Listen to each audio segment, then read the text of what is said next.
Bab 1091 Brankas Sao Kang Nian.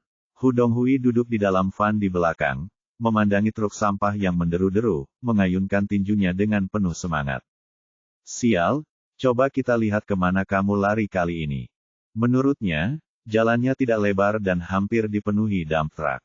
Di dalam taksi, Ye Bufan mencibir di bibirnya. Dia mencoba menggunakan trik kecil ini untuk melawan dirinya sendiri, tapi itu keterlaluan. Dia mengangkat tangan kanannya, dan gigi naga itu berubah menjadi aliran cahaya dan melesat keluar, meluncur melewati ban di sisi kiri truk sampah seperti kilat. Bang bang bang bang, serangkaian ban pecah terdengar, dump truck itu lengah dan tidak sempat bereaksi, hingga terjun ke tengah jalan. Namun akibatnya pasir dan kerikil dari mobil tersebut berserakan dan seluruh jalan tersumbat. Ye Bufan menghentikan Beetle, dan dua van melaju di belakangnya, menghalangi jalan di belakangnya. Hu Donghui terkejut. Truk sampah itu terbalik bahkan tanpa melihat apa yang sedang terjadi. Sial, kenapa bannya pecah saat ini? Dia mengumpat dan bergegas keluar dari van bersama yang lain. Meskipun Zhao Kangnian memuji keterampilan Ye Bufan sebelumnya, dia tidak terlalu memperhatikannya, berpikir bahwa sepupunya hanya melebih-lebihkan. Saya membawa lebih dari selusin orang bersama saya hari ini, dan mereka semua adalah petarung yang baik. Setiap orang memiliki pria yang siap membantu. Saat ini, Ye Bufan juga keluar dari mobil. Dia memegang pisau pendek di tangannya dan dikelilingi oleh orang-orang. Hu Donghui tersenyum dingin, "Wah, kamu tidak menyangka itu, kan? Aku akan menunggumu di sini." Ye Bufan tersenyum tipis, "Aku benar-benar tidak menyangka kamu jauh lebih bodoh dari yang aku duga." "Wah, kamu sedang mencari kematian." Hu Donghui melambaikan tangannya, "Saudara-saudara, potong dia." Orang-orang yang dibawanya segera mengerumuni dan bergegas ke arahnya sambil melambaikan pipa baja pendek di tangan mereka. Seorang pria dengan potongan cepak di bagian depan mengambil pipa baja di tangannya dan menghantamkannya ke kepala Ye Bufan. Namun sebelum dia mengetahui apa yang sedang terjadi, pipa baja itu berada di tangan lawannya dengan gerakan ringan, lalu membentur kepalanya dengan keras, lalu dia pingsan dan jatuh ke tanah. Dengan keahlian Ye Bufan, bagaimana dia bisa menganggap serius ikan kecil dan udang ini? Dia melambaikan pipa baja di tangannya dan membuat lusinan orang ini pingsan dalam sekejap mata. Sebelum Hu Donghui bisa melangkah maju, selusin anak buahnya telah dirobohkan.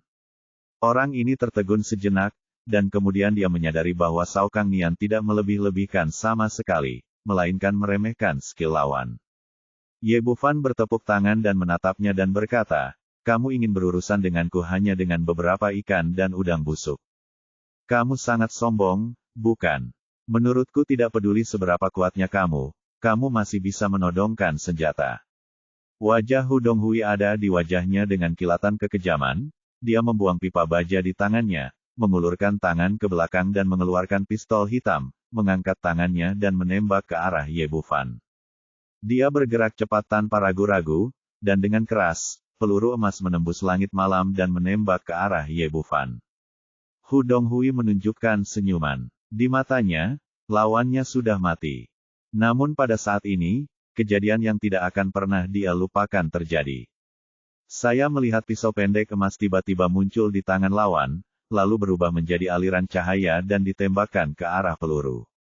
Budidaya Ye Bufan telah mencapai tingkat surga tengah, dan tentu saja dia tidak dapat disakiti oleh pistol biasa. Ditambah dengan kehadiran kesadaran spiritual, dia dapat dengan jelas melihat jalur terbang peluru, dan gigi naga di tangannya mengenai peluru dengan akurat. Hanya terdengar suara nyaring. Gigi naga itu tidak terluka, tapi pelurunya terbelah dua dari tengah. Dia mengulurkan tangannya, menangkap hulu ledak yang jatuh di tangannya, melihatnya, dan melemparkannya ke depan Hu Donghui. Kamu. Hu Donghui benar-benar ketakutan, tetapi dia juga merupakan karakter yang kejam dan menarik pelatuknya lagi. Namun kemudian dia menemukan bahwa pistol di tangannya tidak meledak, dan ketika dia mengerahkan tenaga lagi, pistol itu langsung terbelah dari tengah. Ternyata pisaunya hanya memotong pelurunya, dan juga membelah laras pistolnya menjadi dua. Hu Donghui benar-benar tercengang sekarang. Adegan seperti ini hanya pernah terlihat di film dan acara TV sebelumnya. Sebelum dia sadar, Ye Bufan sudah berada di depannya, membuatnya pingsan dengan telapak tangan, lalu meraihnya dan melemparkannya ke dalam Beetle, membalikkan mobil, mengubah jalan dan pergi.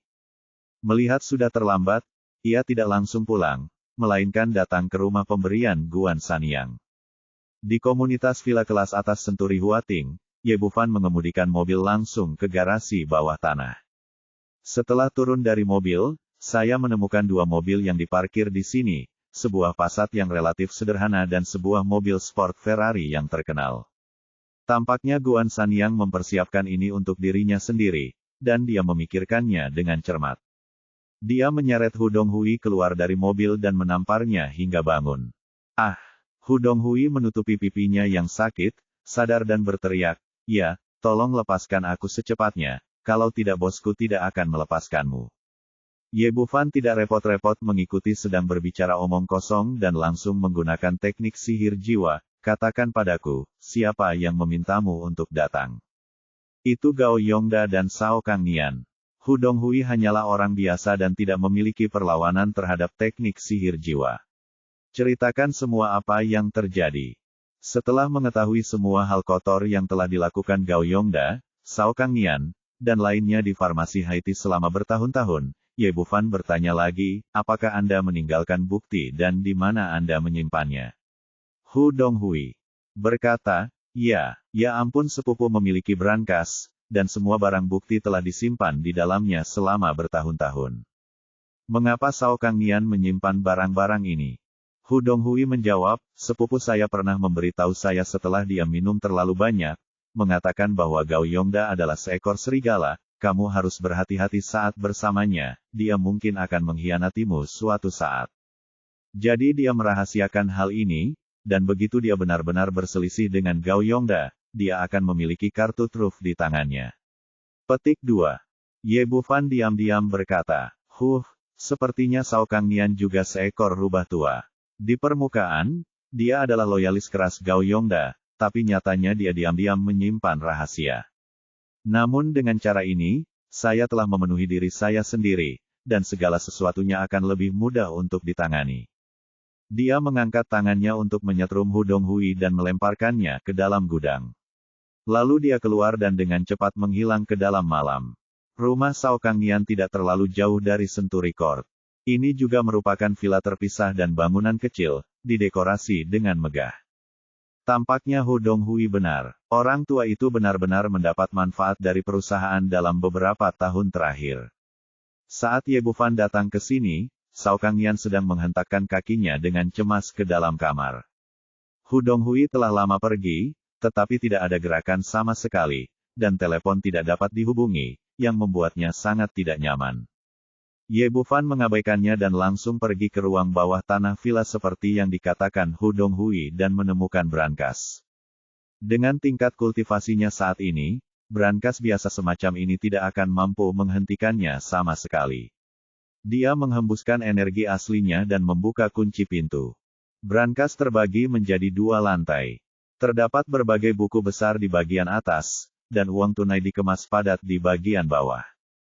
Setelah melihat sekilas buku rekening, Gao Yongda dengan jelas mengingat semua yang dia lakukan di Haiti Pharmaceutical selama bertahun-tahun.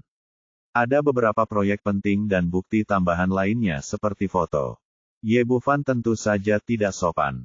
Dia memasukkan semua barang ini ke dalam ring penyimpanan dan menutup brankas. Dia pergi dari sini dengan tenang tanpa mengganggu Sao Kangnian. Bab 1092 Phaeton yang legendaris. Ye Bufan kembali ke rumah lagi, naik ke atas, dan menemukan bahwa villa kelas atas ini tidak hanya didekorasi dengan mewah, tetapi juga dilengkapi dengan semua fasilitas, sehingga Anda dapat langsung pindah. Ketika dia kembali ke kamar tidur dan menyalakan teleponnya, dia menemukan bahwa Dong Lina telah mengirimkan daftar orangnya. Sebagai wakil direktur Departemen Sumber Daya Manusia, dia sebenarnya menangani bisnis utama grup. Selain itu, dia juga pernah menjadi anggota tim Gao Yongda sebelumnya, jadi dia mengetahui dengan baik situasi para karyawan di perusahaan tersebut. Ye Bufan melihat dokumen itu dan Dong Lina menandainya dengan detail. Siapa loyalis keras Gao Yongda, siapa yang punya ruang untuk dimenangkan, siapa yang netral, dan siapa yang punya bisnis kuat, semuanya tertulis dengan jelas. Dia menutup telepon dan tersenyum. Dengan bukti yang diperoleh dari Shao Kangnian dan daftar ini, kondisinya sudah siap untuk diambil tindakan. Setelah tidur suatu malam, Ye Bufan datang ke garasi bawah tanah keesokan paginya, bersiap memilih mobil untuk menjemput Huang Xiaoxing dan Dong Lina. Tadi malam, kumbang itu dibor ke kaca depan dengan gigi naga. Perlu diperbaiki. Mobil sport Ferrari itu terlihat sangat menarik, namun sayangnya hanya memiliki 2 tempat duduk dan tidak mampu menampung 3 orang, maka saya memilih Passat. Dia duduk di kursi pengemudi dan menyalakan mobil, dan menemukan bahwa interior mobilnya megah dan indah, dan jauh lebih lapang daripada Passat. Setelah diamati dengan cermat, ini sama sekali bukan Passat, melainkan Phaeton yang legendaris. Phaeton dikatakan sebagai mobil mewah paling sederhana. Ini jelas merupakan mobil mewah seharga lebih dari 2 juta yuan, tetapi Anda tidak bisa membedakannya dari luar.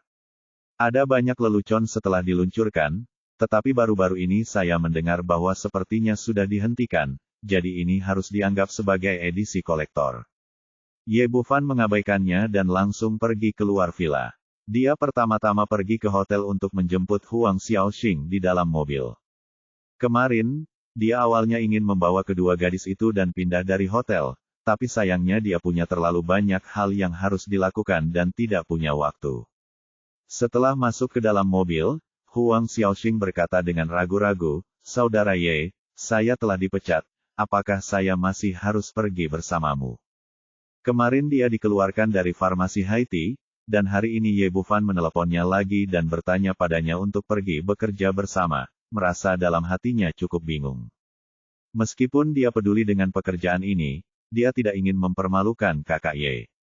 "Jangan khawatir, sudah kubilang, pekerjaanmu tidak akan hilang, begitu pula komisimu." Untuk menghilangkan kegugupannya, Ye Bufan mulai mengobrol dengan santai. "Kamu mengambil jurusan apa di perguruan tinggi?" "Saya mengambil jurusan keuangan." "Jurusan keuangan. Lalu mengapa kamu ingin masuk ke departemen penjualan?" "Jurusan itu sepertinya tidak cocok."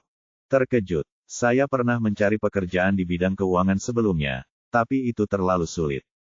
Umumnya, posisi keuangan memerlukan pengalaman kerja yang tinggi, dan banyak bos yang suka mempekerjakan orangnya sendiri. Tidak ada pasar bagi pendatang baru seperti saya yang tidak memiliki pengalaman tinggi, kualifikasi akademis." Kemudian, seseorang mengatakan bahwa saya tampan dan cocok untuk penjualan, jadi saya menjadi seorang penjual. Saya memiliki pengalaman di bidang ini, jadi saya melamar ke departemen penjualan. Petik 2. Oh. Ye Bufan mengangguk. "Apakah Anda akrab dengan pekerjaan keuangan?" "Tentu saja, itu jurusan saya. Ketika saya masih di sekolah, saya adalah siswa berprestasi yang menerima beasiswa setiap tahun. Saya juga pernah mengenal bisnis serupa selama magang liburan, tapi sayangnya saya tidak memiliki kesempatan yang tepat." Ketika berbicara tentang profesinya, Huang Xiaoxing merasa bangga sekaligus menyesal. Ye Bufan berkata, "Saya mengerti. Lalu persiapkan diri Anda dan pergi ke Haiti Pharmaceutical untuk menjadi direktur keuangan." Meskipun gadis ini masih sedikit hijau, sebagai direktur keuangan sebuah perusahaan besar, loyalitas lebih penting daripada pengalaman kerja dalam hal ini. Huang Xiaoxing yang sederhana dan baik hati jelas tak tertandingi. "Saudara Ye, kamu bercanda lagi." Huang Xiaoxing jelas tidak mempercayainya. Dia bahkan melamar pekerjaan sebagai tenaga penjualan dan dipecat. Jadi bagaimana dia bisa menjadi direktur keuangan? Kesenjangan antara keduanya begitu besar sehingga tidak ada bandingannya. Ye Bufan hanya tersenyum tipis, tidak berkata apa-apa lagi, dan langsung berkendara ke pinggiran kota. Saat mereka bergegas, Dong Lina sudah menunggu di sini lebih awal. Setelah masuk ke dalam mobil, dia melirik ke arah Huang Xiaoxing, dan kemudian berkata dengan ragu-ragu, "Saudara Ye, ada sesuatu yang penting untuk saya sampaikan kepada Anda." Jelas masalah ini sangat penting, dan dia tidak tahu apakah dia harus mengatakannya di depan dari Huang Xiaoxing. "Saudari Dong, Xiaoxing adalah sahabatku. Jika ada yang ingin kau katakan, katakan saja." Melihat izin Ye Bufan, Dong Lina berkata dengan penuh semangat, aku baru saja mendapat kabar bahwa Gao Yongda dan Cao Kangnian berkolusi dengan seluruh karyawan perusahaan dan bersiap untuk bergabung. Bangun dan ajukan permohonan pemecatan presiden. Ye Bufan sedikit terkejut, mengajukan permohonan pemecatan presiden. Apakah ada operasi seperti itu? Ini adalah aturan yang ditetapkan oleh Gao Yongda sebelumnya, di Haiti Pharmaceutical. Saat itu, Gou Yuanhua adalah ketua dan presiden, merasa bahwa aturan ini tampak demokratis dan tidak ada batasannya, jadi dia setuju dekorasi selama bertahun-tahun dan agak dilupakan oleh Gao Yongda. Keluarlah. Ye Bufan tersenyum tipis. Sepertinya tidak ada berita tentang pembunuhan Hu Donghui, jadi kedua orang tua ini terpaksa menggunakan metode ini. Apa pendapat Anda tentang aturan ini? Saya memeriksa dan menemukan bahwa menurut aturan sebelumnya, selama 80% karyawan memilih mendukung, Presiden dapat langsung diberhentikan dan kemudian mengajukan permohonan kepada atasan untuk menggantikannya, Presiden. Dong Lina berkata dengan cemas, menurut kendali Gao Yongda saat ini atas perusahaan, sangat mudah jika jumlah suara melebihi 80%. Jadi, Anda mengingatkan Tuan Wang untuk berhati-hati di atas, gunakan dengan cepat, jika tidak maka akan terlambat ketika pemungutan suara tiba. Melihatnya terlihat cemas, Ye Bufan tersenyum dan berkata, jangan khawatir, Tuan Wang tidak hanya memiliki koneksi dengan bos, tetapi juga sangat koneksi yang kuat. Benarkah? Hubungan seperti apa? Seperti kata pepatah, setiap wanita memiliki hati untuk bergosip, dan Dong Lina juga sama, dengan cara ini. Untuk meyakinkan wanita ini, Ye Bufan berkata sambil tersenyum, dia adalah wanita bos. Tidak heran dia menjadi presiden di usia yang begitu muda. Dong Lina menunjukkan ekspresi kesadaran yang tiba-tiba, dan kegugupannya menjadi jauh lebih tenang. Di saat yang sama, diam-diam aku senang. Sepertinya aku tidak berada di tim yang salah kali ini, dan wanita yang mengikuti bos itu pasti lumayan. Ketiga orang itu berkendara ke tempat parkir Haiti Pharmaceutical kemanapun mereka pergi. Tempat parkirnya sangat sempit, begitu pula di sini. Ye Bufan melihat sekeliling dan melihat hanya ada satu kursi kosong di tengah, jadi dia pergi. Melihat dia hendak memarkir mobilnya di tempat parkir ini, Dong Lina berkata dengan cepat, Saudara Ye, kamu tidak bisa parkir di tempat parkir ini. Mengapa kamu tidak bisa parkir di tempat parkir yang bagus? Sedikit terkejut. Karena ini adalah tempat parkir khusus Zhao Haijiao. Jika tidak, tempat itu akan ditempati oleh orang lain di perusahaan. Zhao Haijiao, Direktur Departemen Keuangan. Ye Bufan melihat daftarnya tadi malam memiliki ingatan fotografis yang lengkap dan langsung teringat siapa wanita ini. Ya, itu dia. Dong Lina berkata, awalnya, menurut peraturan perusahaan, Zhao Haijiao tidak memiliki tempat parkir khusus pada tingkat ini. Tapi dia adalah simpanan Gao Yongda dan selalu sombong, jadi dia mengambil tempat parkir ini, ruang sebagai miliknya. Suatu ketika seorang karyawan baru tidak mengetahui situasinya dan memarkir mobilnya di sini, tetapi dia segera meminta satpam untuk menghancurkannya. Sejak saat itu, betapapun sempitnya tempat parkir, tidak ada yang berani memarkir mobil mereka di sini. Jadi inilah masalahnya. Bab 1093, menghancurkan mobil. Oke, keluar dari mobil. Saat Dong Lina menyelesaikan perkenalannya, Ye Bufan sudah memarkir mobilnya di tempat parkir. Saudaraku Ye, kamu benar-benar harus memarkir mobil di sini. Aku khawatir akan ada masalah. Kata Dong Lina dengan cemas. Jangan khawatir, itu akan baik-baik saja. Ye Bufan tentu saja tidak akan menganggap serius manajer keuangan kecil. Tepat ketika beberapa orang turun dari mobil, tiba-tiba terdengar suara gemuruh mesin, dan sebuah Porsche 911 baru masuk dan parkir tepat di belakang mobil mereka, disusul dengan suara klakson yang menusuk. Jendela mobil diturunkan, dan seorang wanita menawan dengan rambut bergelombang berteriak dengan arogan, aku bilang ada apa dengan kalian? Kamu tidak punya mata? Jadi kamu berani parkir di tempat parkirku. Dong Lina berbisik, kakak Ye, ini Zhao Haijiao. Ye Bufan mengangguk, memandang wanita itu dan berkata, ini adalah tempat parkir umum perusahaan. Kapan itu menjadi tempat parkir Anda? Oh, nak, apakah Anda sengaja mencari masalah? Setelah itu Zhao Haijiao mengatakan itu, dia keluar dari mobil, melihat ke beberapa orang, dan kemudian mencibir, siapa yang menurutku begitu berani. Ternyata itu adalah asisten baru Wang Xuening. Dia benar-benar memperlakukan dirinya sendiri sebagai hidangan, bukan, kan? Jangan tanya saya, apa posisi saya di perusahaan. Dan Anda, dong. Lina, sendiri telah menjadi pembersih. Saya, apa posisi Anda di perusahaan? Status apa?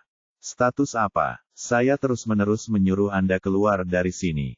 Zhao Haijiao sepertinya telah kehilangan kesabarannya dan berkata dengan arogan, saya akan memberi Anda kesempatan lagi untuk menyingkirkannya dari mobilmu yang rusak. Kalau tidak, aku akan menghancurkannya untukmu. Ini farmasi Haiti. Tidak ada aturan. Saya ingin melihat bagaimana Anda menghancurkan mobil saya. Titik. Hidung Bufan, dia berteriak dengan arogan, kamu pikir bagus sekali kamu menjadi asisten Wang Xuening, bukan?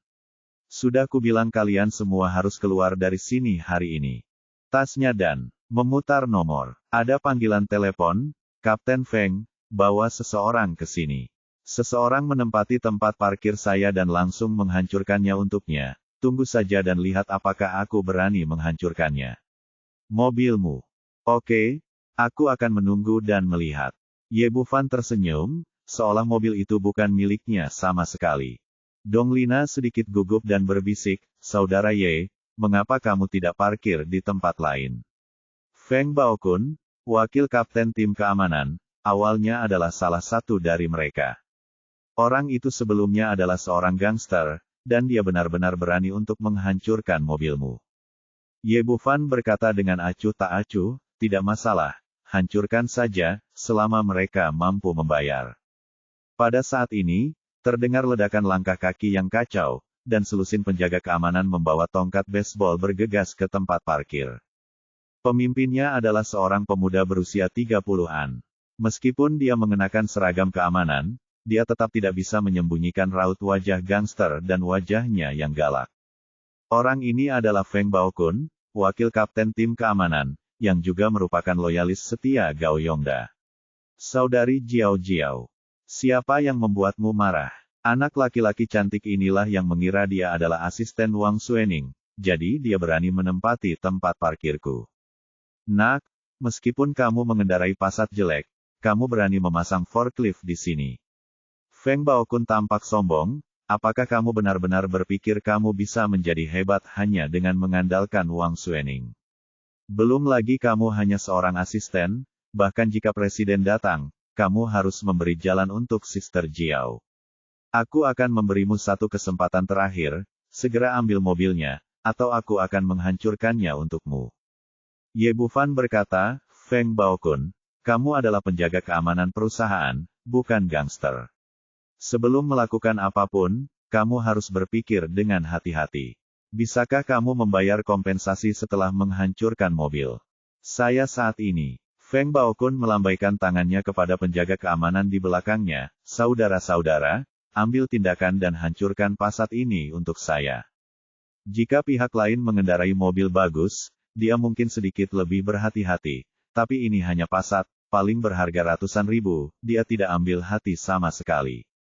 Semua orang tahu bahwa Zhao Haijiao adalah simpanan Gao Yongda, dan posisinya di perusahaan jauh lebih tinggi daripada miliknya. Untuk pamer, dia memimpin dan bergegas maju dengan tongkat baseball di tangannya, memukul kaca depan dengan abang. Yang tidak saya duga adalah mobil mewah seperti Phaeton tidak aman, kali ini hanya meninggalkan bekas dan tidak memecahkan kaca. Oh, Passat cukup kuat, saya masih tidak percaya. Feng Baokun tiba-tiba menjadi marah, melompat ke kap mesin, dan mengayunkan tongkat baseball di tangannya untuk menghancurkannya lagi. Bang! Gemerincing. Di bawah pukulan kerasnya, kali ini kaca depan pecah. Setelah menghancurkan mobil, dia tampak penuh kemenangan, berbalik dan berteriak kepada bawahannya, mengapa kamu masih berdiri di sana? Lakukan dengan cepat. Penjaga keamanan sama sekali tidak memperhatikan mobil itu perintahnya, mereka melambaikan tangan. Tongkat baseball itu melesat ke depan dan mendarat di Phaeton dengan suara gemerincing. Apa yang kamu lakukan? Melihat mobilnya dihancurkan, Huang Xiaoxing hendak melangkah maju untuk berdebat, tetapi ditarik kembali oleh Ye Bufan. Tindakannya terlihat penakut di mata Feng Baokun dan Feng Baokun, dan mereka tiba-tiba terlihat bangga. Zhao Haijiao mengambil 2 langkah ke depan, ekspresi wajahnya menjadi semakin arogan. Wah, sudah terlambat untuk merasa takut sekarang. Anda adalah asisten CEO. Di mata saya, Anda bukan apa-apa. Kembali ke mobil baru Porsche 911, pernahkah Anda melihatnya? Saya membeli mobil ini baru seharga 2 juta, menggunakan komisi penjualan Anda. Anda yang mengerjakannya dan saya dibayar, bagaimana? Apakah ada sesuatu yang Anda tidak yakin tentang? Petik 2. Ternyata setelah mengusir Huang Xiaoxing, Gao Yongda tanpa basa-basi mengkredit majikannya dengan komisi penjualan pembelian obat-obatan Maria, dan juga memberikan lebih banyak lagi, langsung mengumpulkan 2 juta. Zhao Haijiao tidak ragu sama sekali dan mengambil mobilnya kemarin sore. Ye Bufan melirik Porsche 911, lalu kembali ke Huang Xiaoxing dan berkata, apa pendapatmu tentang mobil ini? Huang Xiaoxing tidak begitu mengerti. Mobilnya sendiri telah hancur, jadi mengapa dia masih dalam mood melihat mobil orang lain? Tetapi ketika saudara Ye bertanya, dia harus menjawab. Dia mengangguk dan berkata, cukup bagus. Dia hanya bisa melihat mobil mewah bernilai jutaan dolar seperti ini dari kejauhan, jadi tentu saja dia tidak dapat menemukannya. Ada yang salah. Selama kamu menyukainya, itu akan menjadi milikmu sebentar lagi. Setelah mengatakan itu, dia berbalik untuk melihat ke arah Zhao Haijiao. Komisi penjualan adalah milik Huang Xiaoxing. Kamu tidak dapat mengambil 1 sen pun. Paling-paling, mobil ini salahmu. Itu tidak ada hubungannya denganmu. Hahaha, Zhao Haijiao sepertinya mendengar lelucon lucu. Nak, apakah kamu gila? Mobil ini milikku, pikir ada di antara kalian yang berani menyentuhnya. Feng Baokun kemudian tertawa dan berkata, ya, apakah kamu belum pernah melihat mobil hancur? Apakah kamu takut? Ye Bufan mengalihkan perhatiannya padanya lagi, dan kamu, siapkan lebih banyak uang. Kalau tidak akan ada kompensasi sama sekali. Setelah mengatakan itu, dia membawa Donglina dan mereka bertiga dan berjalan menuju gedung kantor farmasi Haiti. Adapun Phaeton yang hancur, dia bahkan tidak melihatnya.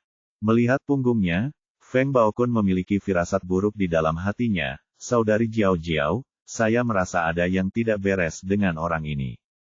Bab 1094 Ketangguhan Wang Suening. Ini benar-benar tidak berguna. Kamu tidak takut pada apapun ketika aku di sini. Zhao Haijiao melirik Feng Baokun dengan jijik, jangan lupa bahwa ini adalah farmasi Haiti dan ini adalah wilayah kita.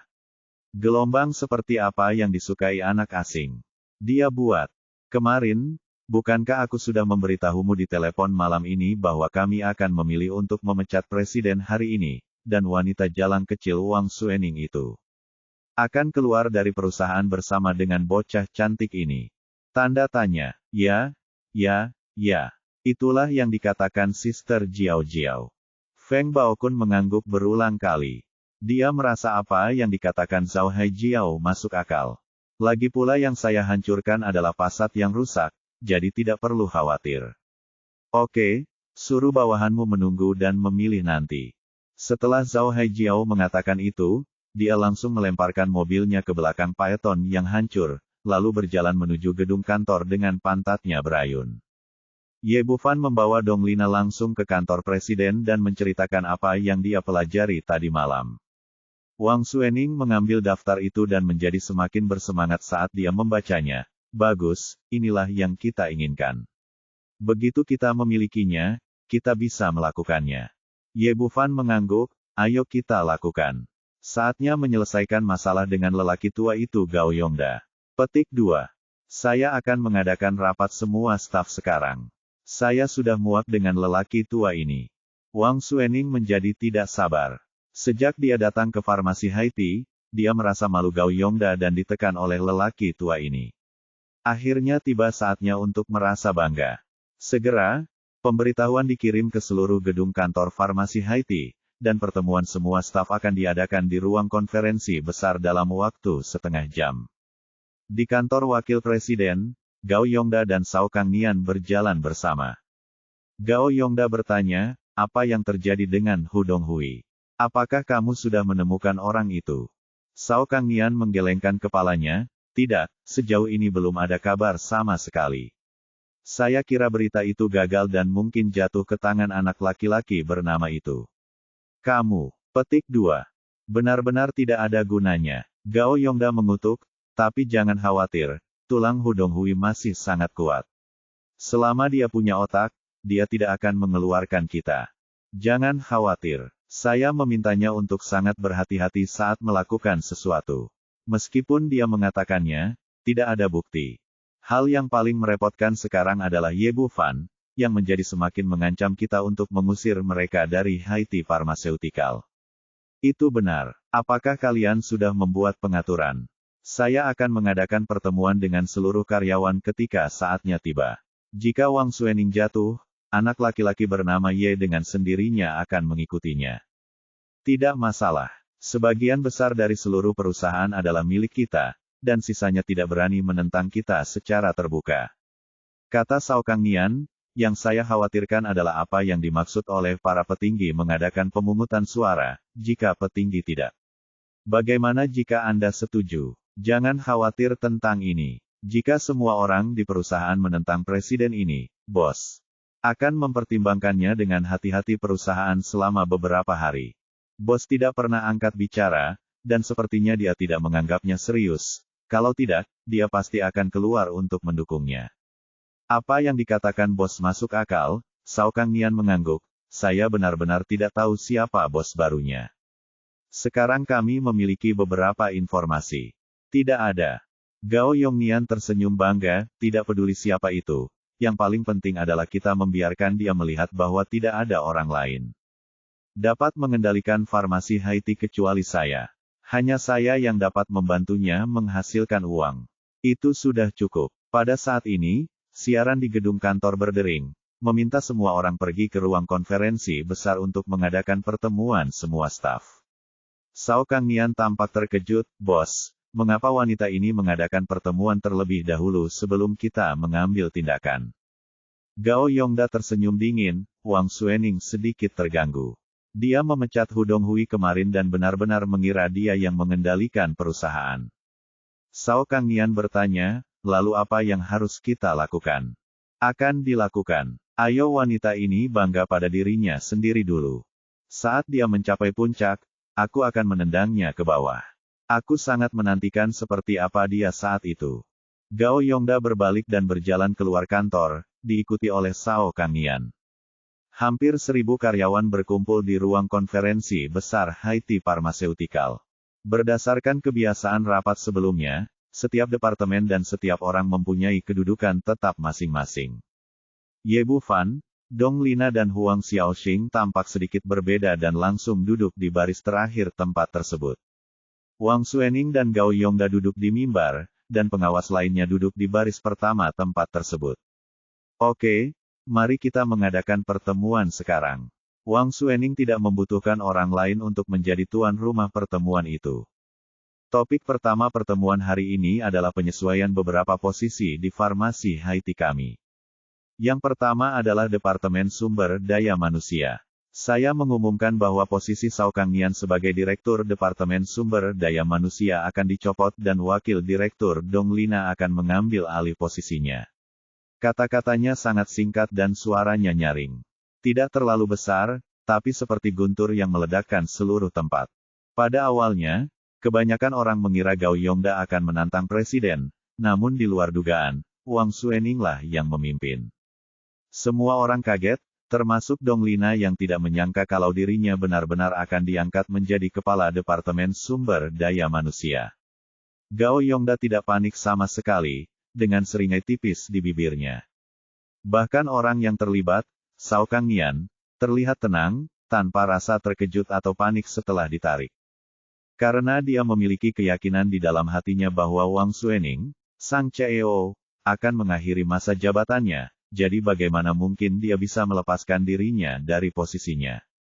Gao Yongda berkata perlahan, Tuan Wang, apakah keputusan Anda terlalu terburu-buru? Cao Kangnian adalah veteran farmasi Haiti kami. Dia telah bekerja keras selama bertahun-tahun tanpa membuat kesalahan apapun. Jika dia dicopot dari posisinya seperti ini, akankah itu membuat orang lain merinding? Petik 2. Bukankah ada kesalahan? Wang Suening sepertinya bersiap menghadapi pertanyaan Gao Yongda, dan berkata dengan dingin, sebagai Kepala Departemen Sumber Daya Manusia, apa haknya untuk mencopot Dong Lina dari posisinya? Sebagai Wakil Direktur, ini benar-benar penyalahgunaan kekuasaan. Ini cukup bagi saya untuk memecatnya. Dong Lina tidak teliti dalam pekerjaannya. Saya memecatnya dari posisinya. Petik 2. Wang Suening berkata tanpa menyerah. Itu hanya wakil presiden perusahaan. Menurut peraturan perusahaan, hanya presiden yang dapat menentukan posisi mereka untuk manajer tingkat menengah ke atas. Gao Yongda sedikit terkejut dan tampak sedikit tidak nyaman dengan ucapan Wang Suening, kekerasan. Tapi kemudian dia tertawa lagi, sebelum Tuan Wang datang. Semua keputusan ini dibuat oleh saya, mungkin karena saya sudah terbiasa. Jika Tuan Wang ingin bertanggung jawab, saya akan menanggungnya sendiri, dan tidak ada hubungannya dengan itu, lakukan dengan Cao Kangnian. Orang ini sangat percaya diri dan mengambil semua tanggung jawab pada dirinya sendiri. Menurutnya, posisinya hanya bisa ditentukan oleh atasannya, dan Wang Suening tidak bisa berbuat apa-apa padanya. Selain itu, dia punya kartu truf untuk ditunjukkan nanti. Kami akan membahas tanggung jawab Anda nanti. Sebagai Kepala Departemen Sumber Daya Manusia, Cao Kangnian tidak bisa lepas dari kesalahan dan harus dicopot dari posisinya. Wang Suening mengabaikan Gao Yongda dan terus membacakan keputusan pengangkatannya. Item kedua adalah menyesuaikan penunjukan personel Kementerian Keuangan dan mencopot jabatan Zhao Haijiao, Kepala Departemen Keuangan. Item ketiga adalah menyesuaikan Departemen Keamanan dan mencopot jabatan Kapten Keamanan Hu Donghui dan wakilnya, Kapten Feng Baokun. Bab 1095 Saya Bosnya. Wang Suening memecat lebih dari 30 manajer tingkat menengah di farmasi Haiti sekaligus. Semua orang ini adalah loyalis setia Gao Yongda. Gao Yongda sedang duduk di sebelahnya, meskipun dia tidak mengatakan apapun untuk menghentikannya, tapi ekspresinya muram. Dia tidak takut, tapi sangat terkejut. Tidak lama setelah Wang Suening datang ke perusahaan, dia mengetahui detailnya dengan sangat jelas. Jika dia mengikuti metode penarikan ini, dia benar-benar akan membunuh semua sahabatnya. Kemudian dia menyadari bahwa itu pasti wanita Dong Lina yang menyerahkan semua ini, jika tidak, dia tidak akan diangkat menjadi Menteri Sumber Daya Manusia. Dia diam-diam merasa kejam di dalam hatinya, sialan. Tunggu sampai aku mengurus Wang Suening sebelum aku menyelesaikan masalah denganmu. Adapun penunjukan berturut-turut Wang Suening, Gao Yongda tidak terburu-buru untuk menghentikannya. Dia ingin menunggu sampai akhir agar semua orang di perusahaan dapat melihat siapa otoritas terakhir di farmasi Haiti. Di saat yang sama, dia juga ingin membuat bawahan yang telah dicopot dari jabatannya merasa berterima kasih padanya dan membuat mereka mengerti bahwa hanya mengikutinya adalah pilihan yang paling tepat. Adapun mereka yang telah diberhentikan, salah satu dari mereka adalah loyalis keras Gao Yongda, dan mereka sudah menerima kabar bahwa presiden akan diberhentikan hari ini. Mereka semua terlihat tenang, tanpa rasa panik. Menurut mereka, selama Gao Yongda tidak tumbang, posisinya akan terjamin. Sejumlah kecil orang yang tidak mengetahui berita tersebut terkejut melihatnya. Mereka tidak menyangka bahwa CEO yang sangat cantik ini akan menjadi begitu hot ketika dia mulai menjadi gila. Rangkaian penunjukan ini merupakan konfrontasi head-to-head dengan Gao Yongda. Saya tidak tahu siapa yang akan menang pada akhirnya. Ketika Wang Suening hampir membacakan semua janji temu, Gao Yongda berkata. Sambil mencibir, Tuan Wang, apakah masih ada lagi?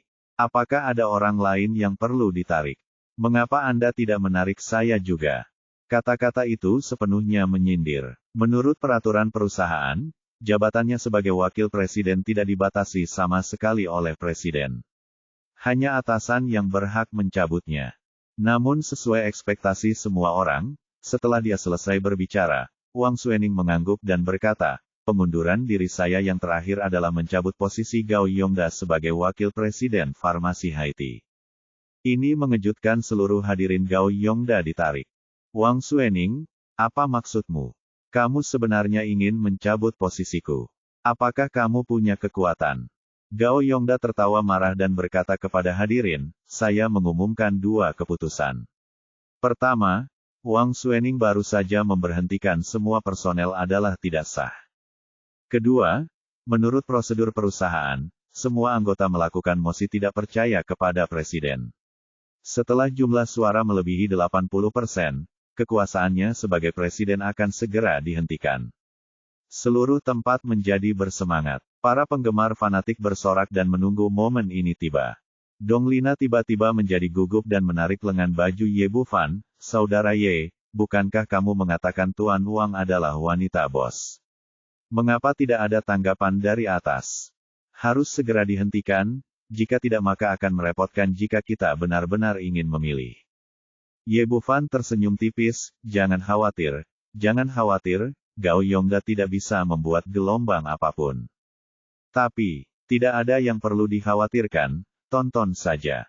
Melihat Ye Bufan begitu percaya diri, Donglina hanya diam saja, tapi ekspresinya masih menunjukkan kegugupan yang tak bisa disembunyikan. Begitu Wang Xuening diberhentikan dari jabatannya sebagai presiden, posisinya sebagai kepala Departemen Sumber Daya Manusia akan hancur total. Gao Yongda tampak bangga, dia hanyalah seorang gadis kecil, dan dia tidak memiliki kemampuan untuk menahan serangan baliknya sendiri. Oke, saya umumkan bahwa semua orang sekarang akan memilih dengan mengacungkan tangan. Jika Anda setuju untuk memberhentikan posisi Wang Xuening sebagai presiden, silakan angkat tangan. Tunggu. Sebentar. Apa lagi yang ingin saya katakan? Saya bertindak sepenuhnya sesuai dengan aturan perusahaan, dan Anda tidak memiliki kekuatan untuk menghentikan saya. Gao Yongda menyeringai, dan dia tampak sangat yakin akan kemenangan.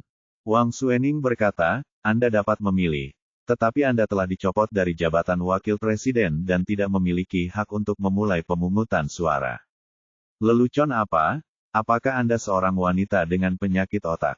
Di seluruh farmasi Haiti, tidak ada yang bisa mencabut posisi saya kecuali bos. Bagaimana jika perintah ini diberikan oleh bos? Wang Xuening berkata kepada hadirin dengan senyuman sempurna, silakan naik ke panggung, bos. Para karyawan merasa seperti disambar petir. Tidak ada yang menyangka bos baru dari Haiti Pharmaceutical akan berada di lokasi mereka. Gao Yongda dan anak buahnya semakin terkejut. Apakah bosnya benar-benar ada di sini? Pada saat yang sama, mata semua orang melebar dan mereka mulai mencari bos kemana-mana. Bahkan Donglina dan Huang Xiaoxing pun tidak terkecuali. Mereka terus melihat sekeliling untuk melihat seperti apa rupa bos misterius ini. Dalam situasi di mana semua orang menonton, Ye Bufan perlahan berdiri. Saudara Ye, apa yang akan kamu lakukan? Cepat duduk, jangan main-main, bos ada di sini. Donglina terkejut dan bahagia. Yang membuatnya senang adalah bosnya ada di sini dengan bosnya, dia tak terkalahkan hari ini. Terkejut, Ye Bufan berdiri saat ini. Bukankah ini menimbulkan masalah bagi dirinya sendiri? Bagaimana jika Anda membuat atasan Anda tidak senang dan langsung mengusirnya? Saya bosnya. Ye Bufan tersenyum padanya dan kemudian berjalan menuju panggung. Gao Yongda sedang mencari bosnya dengan gugup. Saat dia melihat Ye Bufan berjalan, ekspresinya tiba-tiba menjadi gelap. Apa yang kamu lakukan? Siapa yang memintamu datang ke sini? Segera keluar dari sini. Menurutnya, Ye Bufan hanyalah asisten Wang Xuening. Dia keluar untuk menimbulkan masalah saat ini, berharap bisa membuat masalah-masalah sebesar mungkin. Jika Anda menanganinya dengan tegas, Anda juga bisa mendapatkan kesan yang baik di depan atasan Anda. Justru karena itulah sikapnya terlihat sangat keras. Tanpa diduga, Ye Bufan sama sekali tidak gugup, malah menatapnya dan tersenyum bercanda. Seluruh perusahaan adalah milik saya. Keluarkan saya. Apakah Anda memiliki kualifikasi? Sayang sekali. Anda, seorang asisten kecil, berani mengatakan bahwa perusahaan itu milik Anda dan menganggap diri Anda sebagai bosnya. Juga melompat. Ketika Feng Baokun keluar, dia ingin mengambil kesempatan untuk mengekspresikan dirinya, dan berteriak kepada Feng Baokun, Kapten Feng, apa yang kamu lakukan berdiri diam? Segera keluarkan orang ini. Dia mendengar Wang Xuening berkata, anjingmu benar-benar buta mata, ini bos kami. Semua orang tercengang saat mendengar ini.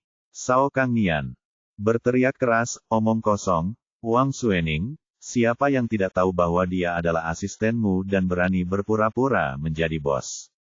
Siapa bilang asisten tidak bisa menjadi bos? Meja depan dan menoleh ke semua penonton. Orang itu berkata, perkenalkan diri Anda, saya bos Anda. Tentu saja, mereka yang dipecat tidak dihitung. Gao Yongda tertawa terbahak-bahak, Wang Suening, Ye Bufan, lakukan kamu benar-benar mengira kami anak-anak. Sebenarnya memainkan ini apakah kamu pikir kamu bisa menipu kami dengan trik palsu ini? Menurut pendapatnya, Wang Suening pasti tahu bahwa dia ingin mencopotnya dari jabatan presiden, jadi dia membuat trik yang kikuk. Tujuan membiarkan Ye Bufan berpura-pura menjadi bos adalah untuk menakut-nakuti orang seperti dia. Ini sangat menarik. Kamu bahkan bisa memikirkan cara jelek untuk berpura-pura menjadi bos. Bisakah kamu menyembunyikan hal semacam ini? Ya, seorang anak laki-laki berusia 20-an sebenarnya berani mengatakan bahwa dialah bosnya. Seberapa seriuskah itu? Apakah kalian semua tidak punya otak? IQ adalah hal yang baik, tapi sayang sekali mereka tidak memilikinya. Bahkan jika mereka berpura-pura menjadi bos, mereka harus mencari seseorang yang lebih tua menemukan seorang anak muda. Semua orang di sekitar mereka saling berbisik, tidak. Orang yang percaya bahwa Ye Bufan benar-benar bosnya. Bab 1096 Likuidasi, Bagian 1. Terutama para penggemar berat Gao Yongda, mereka semua mengejek dan tertawa tanpa henti. Wajah Dong Lina pucat, dan matanya penuh kekecewaan. Ini sudah berakhir. Sepertinya dia benar-benar sudah berakhir kali ini. Dia jelas tidak percaya apa yang dikatakan Ye Bufan itu benar dan siap untuk meninggalkan pekerjaannya. Ye Bufan tenang dan acuh tak acuh, tidak memperhatikan keraguan di sekitarnya. Dia mengulurkan tangan dan mengeluarkan 2 buku catatan kecil dan membantingnya di depan Gao Yongda. Buka mata anjingmu dan lihat apa ini. Ini. Gao Yongda menunduk dengan kebingungan, dan tiba-tiba seluruh tubuhnya gemetar, seperti disambar petir. Kedua buku catatan kecil itu jelas merupakan sertifikat badan hukum dan sertifikat ekuitas dari farmasi Haiti, dan tertulis dengan jelas di atasnya. Ye Bufan adalah badan hukum dan pemilik ekuitas terbesar dari Haiti Pharmaceutical, yang juga disebut sebagai bos mereka. Tepat ketika semua orang sangat bingung dan tidak tahu apa itu 2 buku catatan kecil itu, layar besar di ruang konferensi menyala, dan Su Ruyue serta manajemen senior seluruh grup muncul di depan semua orang. Mereka membungkuk kepada Ye Bufan bersama-sama dan berteriak dengan hormat, saya telah bertemu dengan ketua. Seluruh penonton terkejut. Tidak ada yang menyangka bahwa pemuda berusia 20-an ini benar-benar ketua harus tinggal atau pergi hanya dengan satu kata. Seluruh tempat terdiam sesaat. Wajah Dong Lina tadi kecewa, tapi sekarang dia dipenuhi dengan ekstasi. Ya Tuhan, sepertinya aku benar-benar berada di tim yang tepat kali ini, dan aku benar-benar berdiri bersama bos. Petik 2. Ya, saudara Ye sebenarnya, bosnya. Dan bahagia, dia hanya tahu bahwa Ye Bufan sangat kaya, tetapi dia tidak menyangka bahwa dia adalah bos dari farmasi Haiti. Tidak heran dia telah mengatakan pada dirinya sendiri sebelumnya bahwa dia tidak akan kehilangan pekerjaan atau komisinya, dan dia masih membawanya bekerja hari ini. Ternyata dia adalah pemilik seluruh farmasi Haiti. Setiap sen di perusahaan adalah miliknya, dan setiap orang adalah pencari nafkah. Seperti kata pepatah, ada yang senang dan ada yang sedih, tapi Gao Yongda benar-benar tercengang. Orang yang tadi menyindir langsung menutup mulutnya. Sial, ini bosnya. Tapi orang-orang keras kepala itu berwajah pucat. Bosnya benar-benar datang ke kota ajaib, dan sepertinya dia masih berada di pihak Wang Suening. Mungkinkah nasib orang-orang ini benar-benar telah diputuskan? Orang dengan mood paling rumit adalah Gao Yongnian. Awalnya dia mengira dia punya peluang untuk menang, tapi dia tidak pernah menyangka kalau dia sedang menghadapi bos. Dalam hal ini, meskipun dia memiliki segala macam trik cerdik, tidak ada peluang untuk menang. Shao Kangnian duduk di sana, tubuhnya mulai gemetar. Kali ini dia benar-benar selesai. Zhao Haijiao, yang duduk di sebelahnya, bahkan lebih bingung. Di masa lalu, Kepercayaan terbesarnya adalah Gao Yongda. Namun di hadapan bosnya, Gao Yongda bukanlah apa-apa. Dia hanya membentak bosnya, bahkan berteriak bahwa dia membeli mobil dengan uang orang lain. Tak jauh dari situ, Feng Baokun tiba-tiba merasakan ingin buang air kecil dan hampir kencing di celana. Sial, aku benar-benar menghancurkan mobil bosku. Ya Tuhan, apa kamu bercanda? Ye Bufan mengulurkan tangan dan mengambil kembali 2 buku catatan kecil itu, bagaimana? Tuan Gao, apakah Anda memiliki pertanyaan? Tidak lagi, bos. Gao Yongda mengeluarkan alihat wajahnya yang lebih jelek dari menangis. Sambil tersenyum, dia ingin menjelaskan tapi disela oleh serangan balik Ye Bufan. Tidak masalah, ayo lanjutkan pertemuannya. Ye Bufan langsung duduk di podium. Dia tidak menggunakan mikrofon, dan apapun yang dia katakan bisa didengar dengan jelas oleh semua orang yang hadir. Kemana perginya? Ngomong-ngomong, sudah ada suara bulat untuk memecat presiden, kan? Oke, sekarang mari kita mulai pemungutan suara dengan mengacungkan tangan. Jika Anda setuju untuk mencopot pacar saya, silakan angkat tangan. Setelah dia selesai berbicara, dia melihat ke arah penonton dengan mata menyala-nyala. Saat ini, semua yang hadir dalam keadaan kebingungan. Sial, mereka semua bilang dia pacarmu, siapa yang berani angkat tangan? Kini banyak orang yang mengirimkan salam kepada leluhur Gao Yongda generasi ke-18 di dalam hatinya. Anda ingin memilih untuk memecat pacar bos, bahkan perusahaan itu miliknya, tetapi Anda tetap ingin memecatnya, apakah Anda yakin tidak melakukannya untuk melucu? Seluruh tempat hening, dan tidak ada yang berani mengangkat tangan. Termasuk penggagas pemungutan suara, Gao Yongda dan Cao Kangnian, mereka juga tak berani angkat tangan. Oke, karena semua orang tidak keberatan, sepertinya pacar saya melakukan pekerjaannya dengan cukup baik dan mendapat dukungan semua orang. Cara ini sangat demokratis dan sangat bagus. Teruskan di masa depan.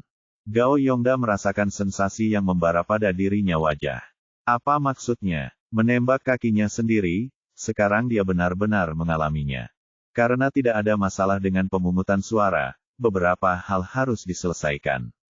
Saat dia berbicara, dia mengarahkan pandangannya pada Zhao Haijiao dan Feng Baokun. Mereka sangat ketakutan hingga hampir mengompol mereka sebelumnya. Ye Bufan mengamati penonton dan berkata kepada penonton, siapa kepala Departemen Hukum? Ketua. Saya Chen Tong, Kepala Departemen Hukum. Di perusahaan, Departemen Hukum adalah departemen yang relatif marginal, jadi dia bukanlah orangnya Gao Yongda. Direktur Chen, izinkan saya bertanya kepada Anda. Saya pernah membuat kesepakatan sebelumnya, dengan komisi 2 juta.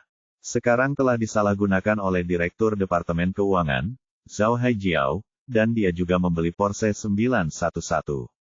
Dalam hal ini, apa yang harus saya lakukan jika diserahkan ke Departemen Kehakiman?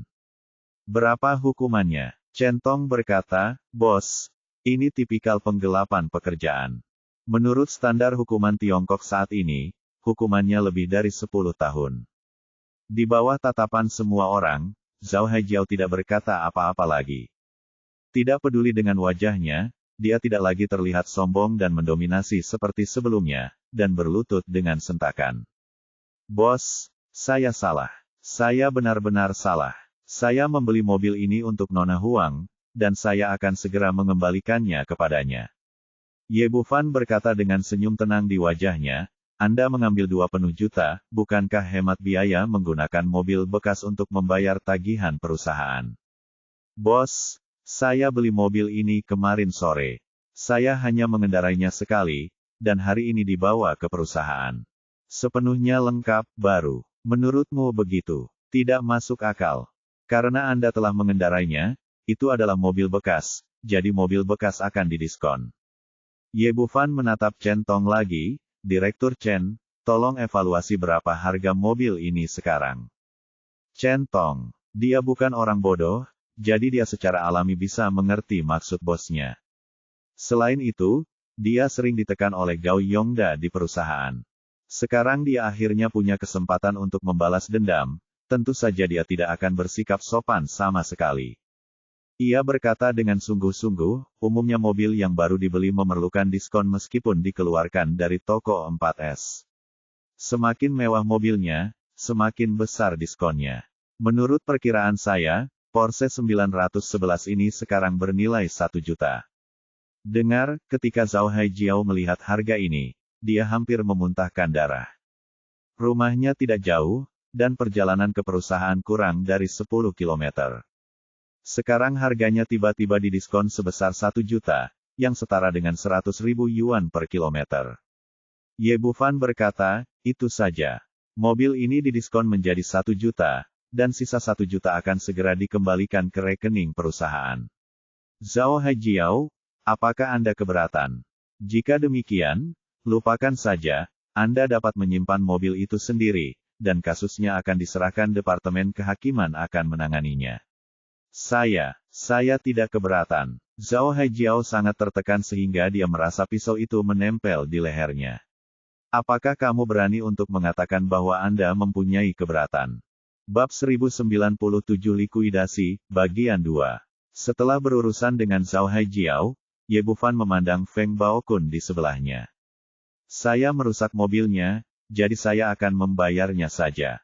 Meskipun dia sangat gugup dan takut pada awalnya, Feng Baokun sekarang mengerti bahwa dia pasti tidak akan bisa tinggal di farmasi Haiti, jadi sebaiknya dia tetap di sana, lebih tangguh dan terlihat lebih baik. Ya, dia adalah orang yang berani mengambil tindakan.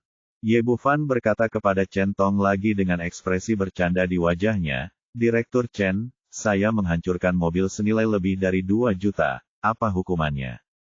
Menghancurkan mobil dianggap sebagai perusakan harta benda.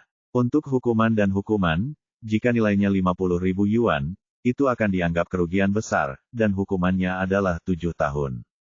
Chen Tong secara alami memahami apa yang dimaksud bosnya, dan dia bekerja sama untuk meningkatkan standar hukuman dan hukuman.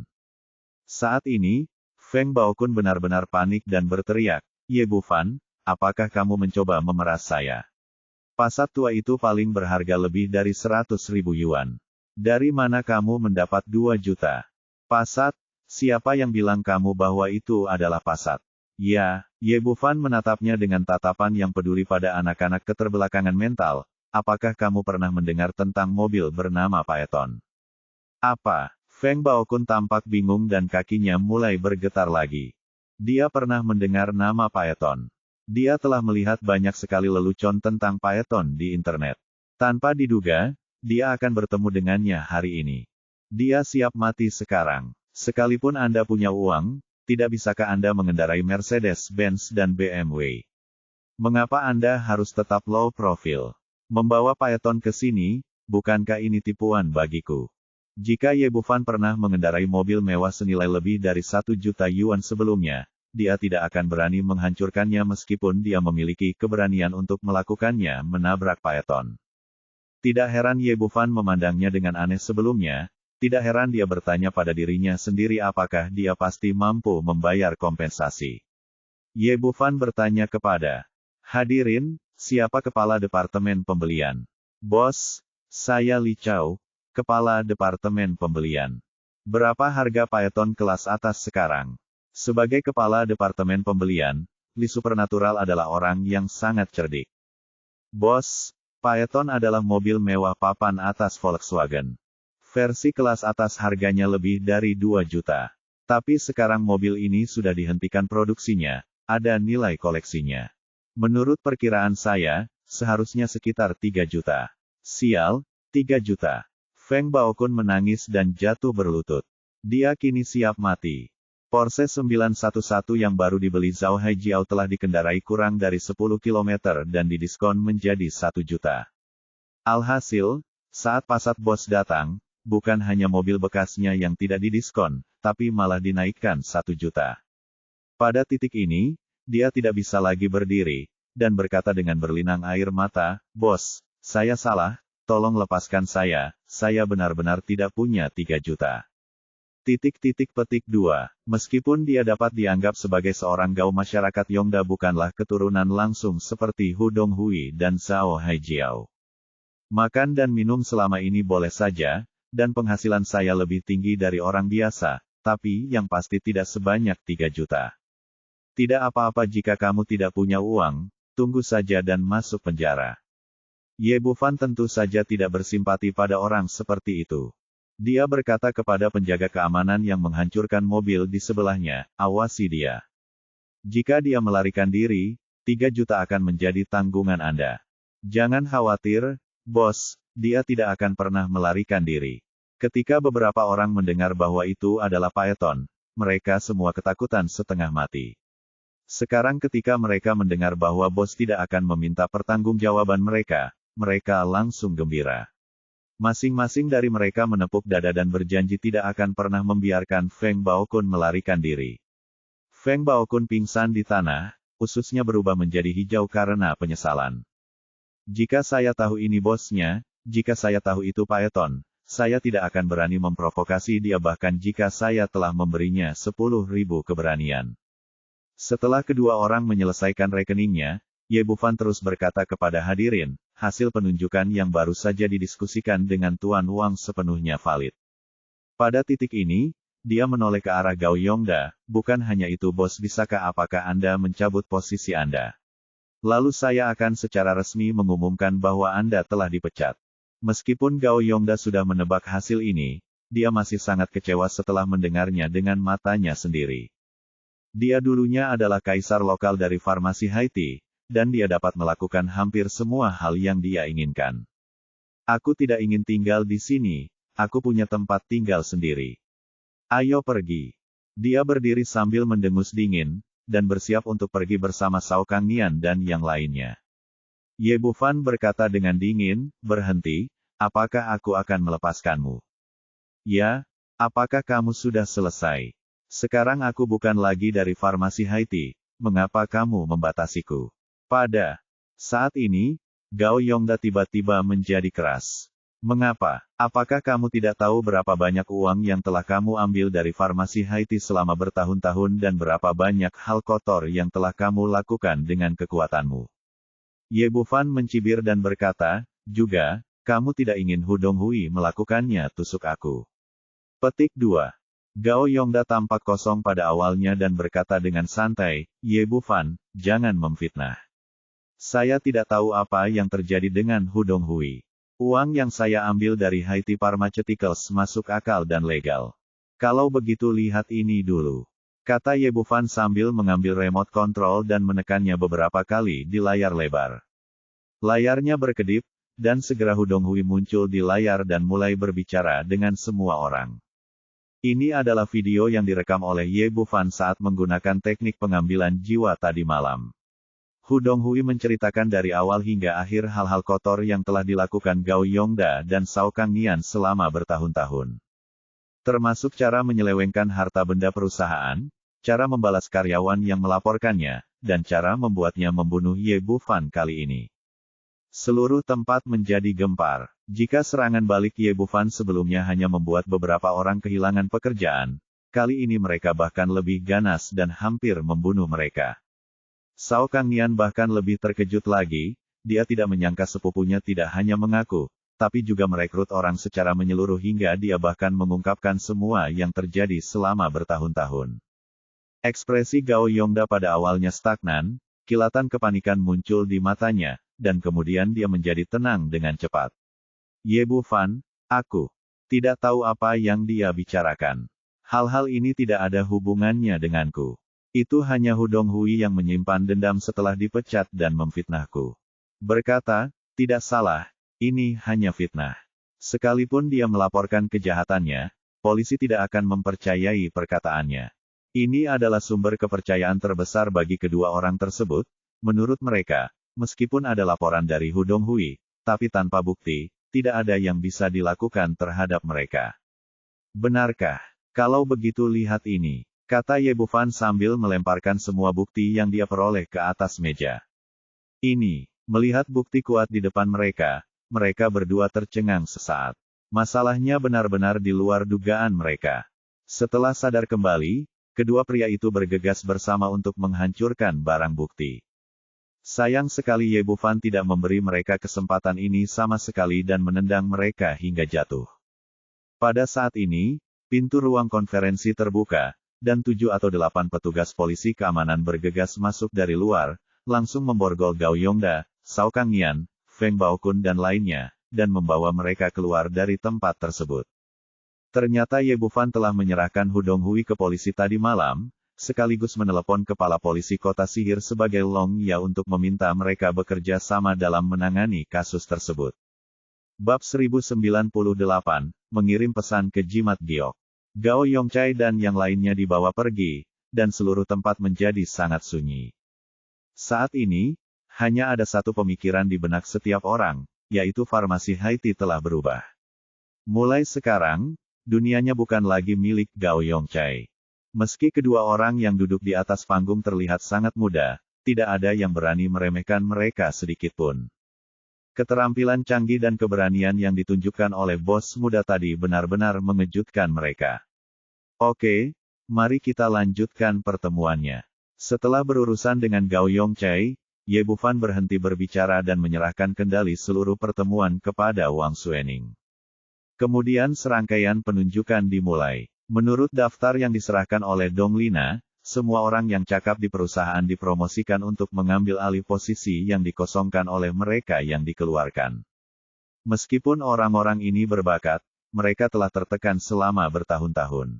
Sekarang mereka dipromosikan, mereka semua bersorak dan bersemangat. Orang yang paling bermasalah adalah Huang Xiaoxing, dia tidak menyangka akan benar-benar mengambil posisi kepala Departemen Keuangan. Setelah pertemuan tersebut, dia segera menemukan Ye Bufan dan Wang Suening. Saudara Ye, Tuan Wang, saya hanya bisa menjadi karyawan biasa. Kepala Departemen Keuangan benar-benar tidak cocok, dan saya tidak memiliki pengalaman kerja. Ye Bufan tersenyum dan berkata, tidak masalah, Anda bisa belajar tanpa pengalaman kerja, kamu hanya perlu membawaku awasi saja uangmu agar tidak diambil oleh orang lain. Petik 2. Huang Xiaoxing sangat pintar dan dapat meningkat dengan cepat baik dalam bisnis maupun pengalaman. Hal yang paling penting adalah karakternya. Gadis yang begitu murni, dengan dia di sini, tidak akan pernah ada kekacauan di Departemen Keuangan. Baiklah kalau begitu, terima kasih Saudara Ye, terima kasih Tuan Wang, saya pasti akan bekerja keras. Sekarang dia telah membuat keputusan, Huang Xiaoxing tidak lagi berjuang, membungkuk kepada kedua orang itu, dan berbalik untuk mengambil jabatannya di Departemen Keuangan. Di akhir pertemuan, farmasi Haiti telah mengalami perubahan yang mengejutkan. Setiap orang telah beradaptasi dengan peran mereka lagi, dan seluruh kelompok berada dalam keadaan sibuk. Menjelang malam, Ye Bufan dan Wang Suening berkumpul untuk makan malam, ketika Leng Qingqiu masuk dari luar. Setelah masa pelatihan ini, meskipun dia masih keren, dia jauh lebih baik dari sebelumnya. Qingqiu sudah kembali, ayo makan cepat. Ye Bufan menariknya untuk duduk di sebelahnya, bagaimana? Apakah kamu menemukan sesuatu hari ini? Tidak, berhari-hari, dan pencuri itu menangkapku.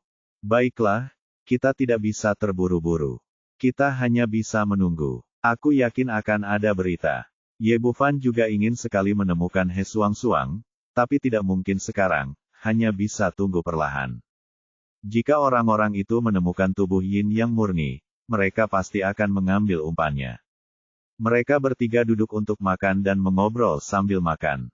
Saat Ye Bufan hendak mengatakan sesuatu, ekspresinya tiba-tiba berubah, dan jimat komunikasi giok yang dibawa Huang Xiaomei pecah berkeping-keping. Jimat giok komunikasi disempurnakan olehnya sesuai dengan metode pengobatan kuno-kuno. Itu terhubung dengan pikirannya. Sesuatu terjadi di sisi Xiaomei, biarkan aku pergi dan melihat. Setelah Ye Bufan selesai berbicara, dia langsung melompat dari jendela tanpa menaiki tangga. Aku akan pergi bersamamu, kata Leng Qingqiu sambil meraih pedangnya dan mengikutinya dari dekat. Wang Suening berbaring di jendela dan melihat ke bawah. Sosok kedua orang itu telah menghilang, dan dia hanya bisa menggelengkan kepalanya tanpa daya. Meskipun dia juga berada di level surga sekarang, keterampilan tubuh ringannya terlalu jauh di belakang kedua orang ini. Bahkan jika dia turun, dia tidak akan bisa mengikutinya, jadi dia hanya bisa tinggal di sini dan menunggu.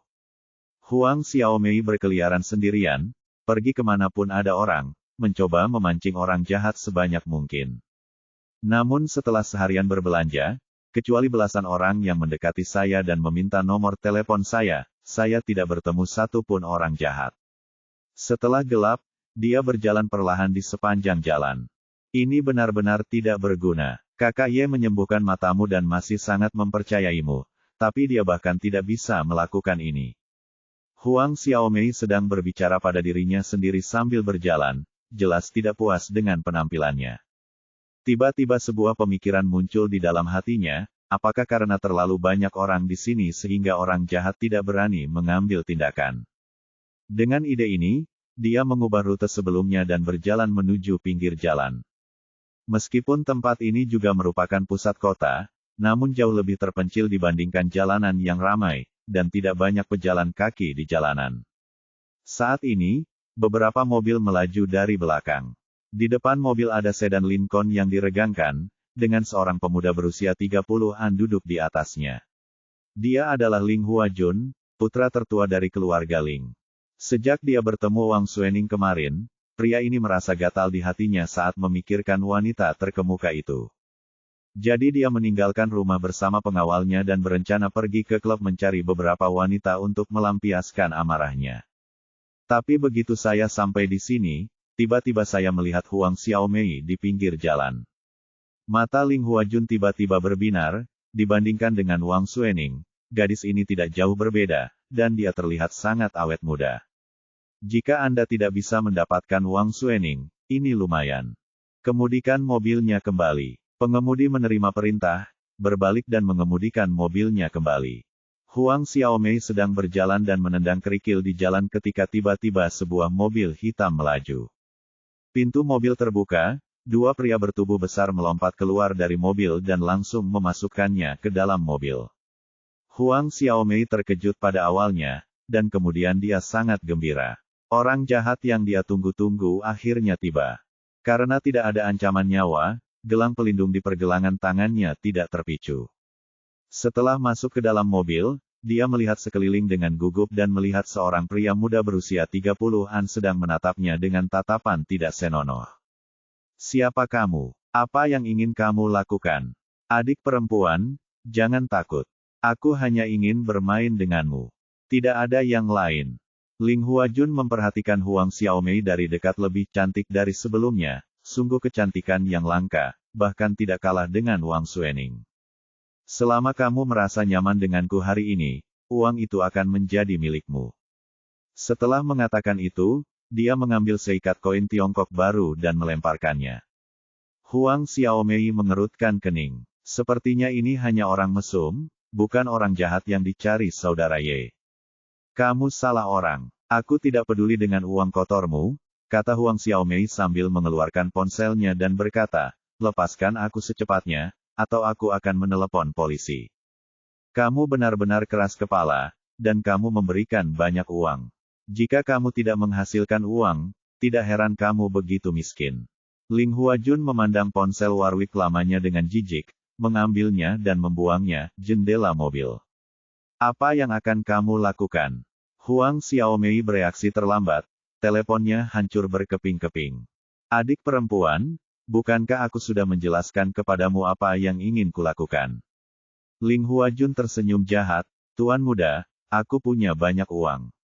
Selama kamu membuatku bahagia, aku jamin kamu akan punya cukup uang, makanan dan pakaian selama sisa hidupmu. Huang Xiaomei dia berkata dengan marah, hentikan mobilnya dengan cepat dan biarkan aku keluar. Gadis muda cukup seksi, bukankah ini pertama kalinya? Uang hari ini, Tuan muda. Ling Huajun tertawa dan berkata kepada pengemudi, ayo cepat, Tuan, saya tidak bisa menunggu lebih lama lagi. Saya mengerti, Tuan. Sopir itu setuju, menginjak pedal gas, dan Lincoln yang memanjang itu berlari ke depan seperti anak panah yang terlepas dari talinya. Keluarkan aku secepatnya. Wang Xiaomei menarik pintu mobil, tetapi pintu itu terkunci dan tidak bisa dibuka sama sekali.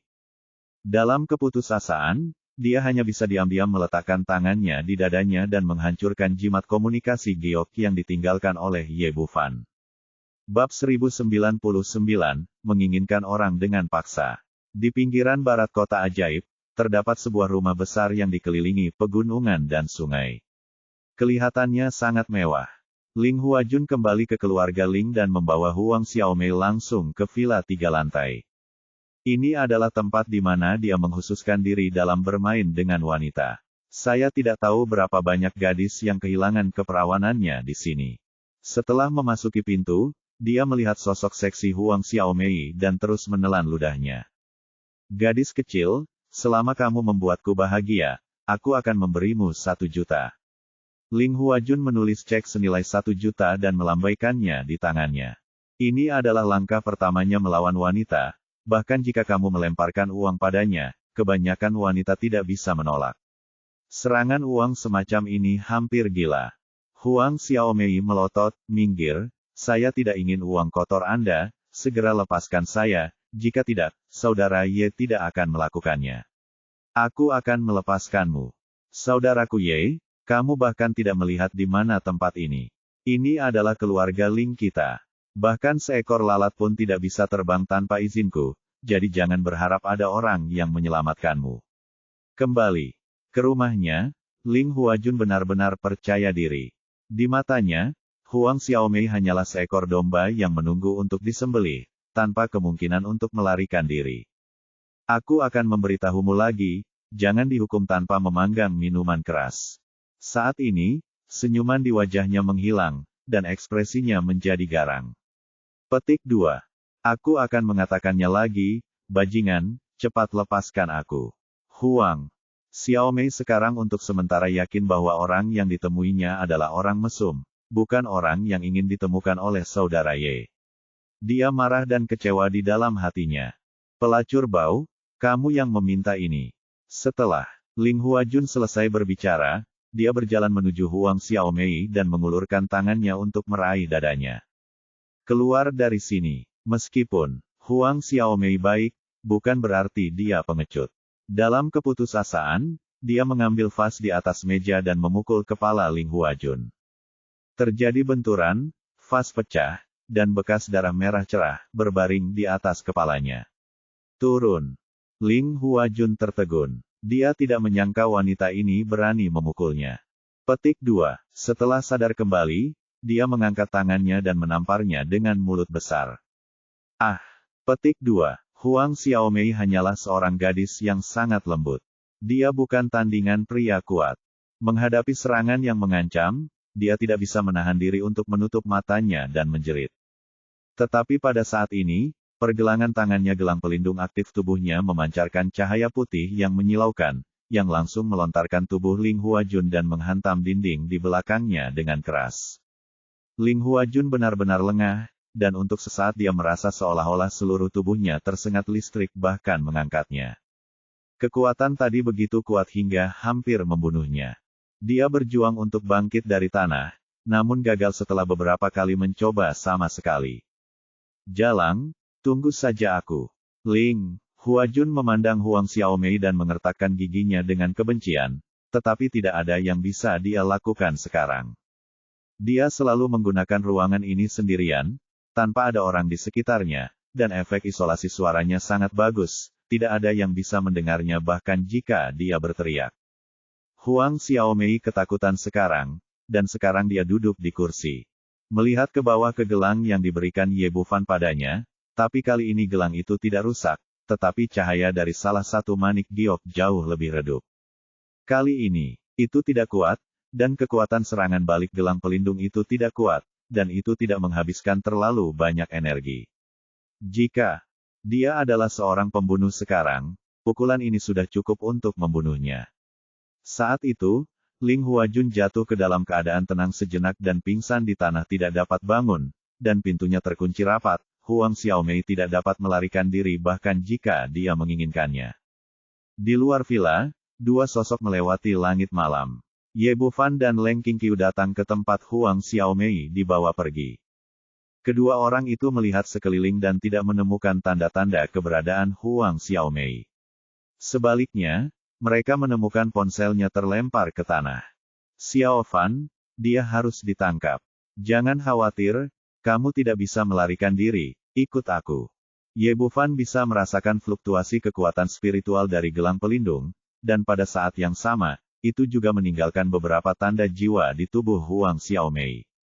Jangan khawatir akan merasa malu. Kedua orang itu menghilang dari tempatnya dan segera muncul di depan istana keluarga Ling. Ada 8 pengawal yang cakap menjaga pintu keluarga Ling. Masing-masing dari mereka adalah prajurit tingkat Xuan. Ketika mereka melihat 2 orang tiba-tiba muncul di depan pintu, mereka segera melangkah maju untuk bertanya. Orang-orang ini biasanya mengandalkan kekuatan keluarga Ling dan terbiasa sombong. Kepala pengawal bertanya dengan marah, "Siapa kamu? Apa yang kamu lakukan?" Tapi sebelum dia selesai berbicara, dia terbang mundur. Ketika dia keluar, dia ditendang sejauh 10 meter oleh Leng Qingqiu. "Apakah kamu tidak ingin hidup lagi? Beraninya kamu datang ke rumah Ling untuk menimbulkan masalah." Pengawal yang tersisa tertegun sejenak, lalu mengerumuni, bersiap untuk menjatuhkan mereka berdua dengan keunggulan jumlah mereka. Sangat disayangkan bahwa tidak peduli berapa banyak semut yang ada, mereka tetaplah semut. Prajurit tingkat Xuan seperti mereka dapat menghadapi orang biasa, tetapi mereka tidak cukup baik di depan 2 guru tingkat surga. Leng Qingqiu hanya melambaikan tangannya dengan santai, dan semua orang ini terbang seperti layang-layang yang talinya putus. Keluarga Ling, sepertinya menarik. Seringai muncul di bibir Ye Bufan, dan dia berjalan menuju istana. Leng Qingqiu mengikuti dari belakang, dan ketika dia bertemu dengan pengawal dan pelayan yang bergegas keluar, dia menangani mereka semua dengan satu gerakan. Alarm berdarah panas. Suezu Dotsis, seluruh keluarga Ling berbunyi keras untuk beberapa saat. Sesampainya di alun-alun kecil di tengah istana, Ye Bufan berdiri di sini dan mengeluarkan raungan yang jelas, "Cepat serahkan orang ini, atau keluarga Lingmu akan hancur hari ini." Bunuh Huang Xiaoxing cari tahu, tapi alih-alih melakukan itu, dia memilih menjadi orang yang kuat ini. Pertama-tama, dengan gelang pelindung, keselamatan Huang Xiaoxing tidak menjadi masalah. Kedua, tujuannya bukan hanya untuk menyelamatkan orang, tetapi untuk mengeluarkan semua kekuatan di belakang keluarga Ling untuk melihat apakah itu ada hubungannya dengan hilangnya He Suang-Suang. Di bangunan utama istana keluarga Ling, kepala keluarga, Ling Zanyuan, sedang mengadakan jamuan makan dan sedang duduk dan minum bersama beberapa orang. Duduk di seberangnya adalah Nikun, kepala pemujaan keluarga Ling, seorang pria kuat di tingkat tengah alam surgawi. Di sebelah Nikun ada seorang lelaki tua dengan alis putih dan seorang lelaki paruh baya berusia 40-an atau 50-an. Salah satu dari 2 pria ini bernama Di Wenyuan dan yang lainnya bernama Lu Santong. Mereka memiliki aura yang kuat dan jelas setingkat surga prajurit. "Tuan, kedua temanku, yang satu ahli dalam tinju Dewa Api dan yang lainnya pandai dalam tinju dominasi. Dengan bergabungnya mereka, kekuatan keluarga Ling kita pasti akan meningkat pesat di masa depan. Selamat datang, kalian berdua bisa. Sungguh suatu kehormatan menjadi yang tertua di keluarga Ling kami." Sebagai kepala keluarga Ling, dia tahu betul betapa pentingnya kekuatan-kekuatan dalam sebuah keluarga besar. Jika Anda tidak memiliki cukup kekuatan untuk menjaminnya, tidak peduli berapa banyak uang yang Anda miliki, pada akhirnya akan ada di kantong orang lain. Justru karena inilah dia mencoba yang terbaik untuk merekrut talenta dan meminta Nikun untuk mengundang 2 master lagi. Sebagai seorang pejuang, semakin tinggi tingkat kultivasi Anda, semakin banyak sumber daya yang Anda konsumsi, dan Anda memerlukan sumber daya keuangan yang kuat untuk mendukung Anda. Dalam hal ini, kedua belah pihak mengambil apa yang mereka butuhkan. Di Wenyuan dan Lu Santong datang ke keluarga Ling bersama-sama dan menjadi tetua yang diabadikan di sini. "Tuan, sama-sama." Di Wenyuan dan Lu Santong membungkukkan tangan mereka pada Ling Zanyuan. Nikun berkata, "Saudaraku, tidak menarik bagi kami untuk minum seperti ini. Anda dapat menunjukkan tangan Anda dan membantu tuan keluarga menikmatinya." Bab 1100 Tuan Tinju Lu Santong. Tujuan Nikun jelas, yaitu membiarkan kedua sahabat ini menunjukkan kekuatan mereka di depan kepala keluarga dan membuktikan bahwa persembahan yang dia minta sepadan dengan uang yang dikeluarkan. Di Wenyuan tersenyum tipis, "Karena saudarani sangat tertarik, maka saya akan menggunakan beberapa trik."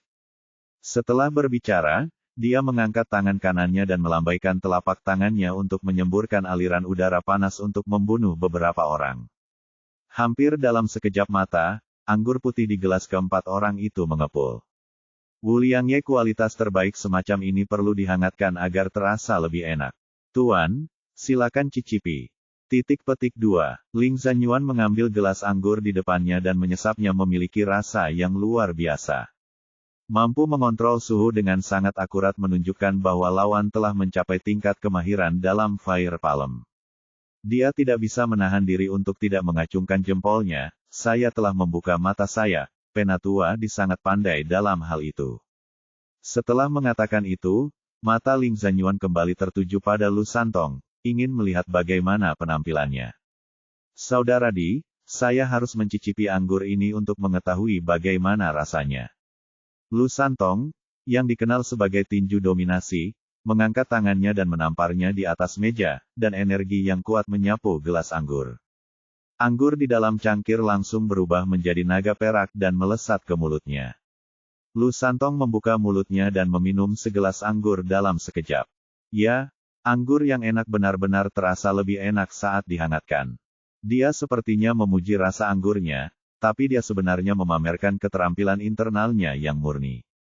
Elder Lu, kerja bagus. Ling Zanyuan sangat gembira dan mengacungkan jempol lagi. Meskipun dia bukan seorang pejuang, dia juga tahu betapa sulitnya keterampilan ini. Mengontrol cairan dengan kekuatan batin murni, gelas anggur dan meja tidak terpengaruh sama sekali. Ini adalah sesuatu yang hanya bisa dilakukan oleh ahli seni bela diri. Beberapa orang berikutnya berbaur satu sama lain dan minum dengan gembira. Di Wenyuan lebih baik jika dibandingkan, sedangkan Wu Santong adalah orang yang sangat sombong. Selama makan malam, dia terus membual tentang seberapa tinggi tingkat kultivasinya dan berapa banyak master yang telah dia kalahkan. Pada saat ini, tiba-tiba terdengar suara gemuruh dari luar, cepat serahkan orang ini, atau kami akan menghancurkan keluarga Lingmu hari ini. Lalu terdengar suara langkah kaki, dan pengurus rumah tangga Wang Gui berlari masuk dari luar dengan panik. Tuan, ini tidak baik. Wajah Ling Zanyuan menjadi gelap, apa yang terjadi dalam kepanikan seperti itu? Dia benar-benar tuan. Wang Gui tersentak dan berkata, ada seorang pria. Seorang wanita masuk keluarga Ling kami, dan pengawal di rumah tidak dapat menghentikan mereka. Beraninya kamu datang ke keluarga Ling untuk membuat masalah. Lu Santong merasa ini adalah kesempatan bagus untuk memamerkan kekuatannya sendiri, semakin banyak sumber daya yang bisa Anda peroleh. Dia membanting meja dan berdiri dengan marah, Tuan, kamu minum perlahan dan saya akan memberi pelajaran pada kedua orang gila ini. Ling Zanyuan berkata dengan sedikit gelisah, Penatua Lu, bisakah kamu melakukannya sendiri? Mereka hanyalah dua orang yang tidak mengetahui ketinggian dunia. Saya akan datang secepat mungkin. Lu Santong menepuk dadanya dengan ekspresi arogan di wajahnya dan berkata kepada Di Wenyuan, Saudara Di, tolong bantu saya memanaskan segelas anggur lagi. Sebelum anggur menjadi dingin, saya akan membawa kedua orang fanatik itu untuk melihat kepala keluarga. Nikun tertawa keras dan berkata, Saudara Lu benar-benar pemberani. Di zaman kuno, Guan Yu membunuh Hua Xiong dengan segelas anggur, tapi sekarang aku, Saudara Lu, membunuh orang gila itu dengan segelas anggur. Petik 2. Melihat orang-orang ini begitu percaya diri, Ling Zanyuan merasa lega. Petik 2. Baiklah, Penatua Lu, kami menunggu di sini untuk merayakan kesuksesan Anda. Tuan, mohon tunggu sebentar dan kembalilah segera setelah Anda pergi. Lu Santong penuh momentum dan mengikuti pengurus rumah tangga Wang Gui keluar villa. Saat ini, Ye Bufan dan Leng Qingqiu berdiri di tengah, dikelilingi oleh puluhan pengawal. Namun, orang-orang ini semuanya memar dan bengkak, hidung dan wajah, dan mata mereka penuh ketakutan. Tidak ada yang berani melangkah maju.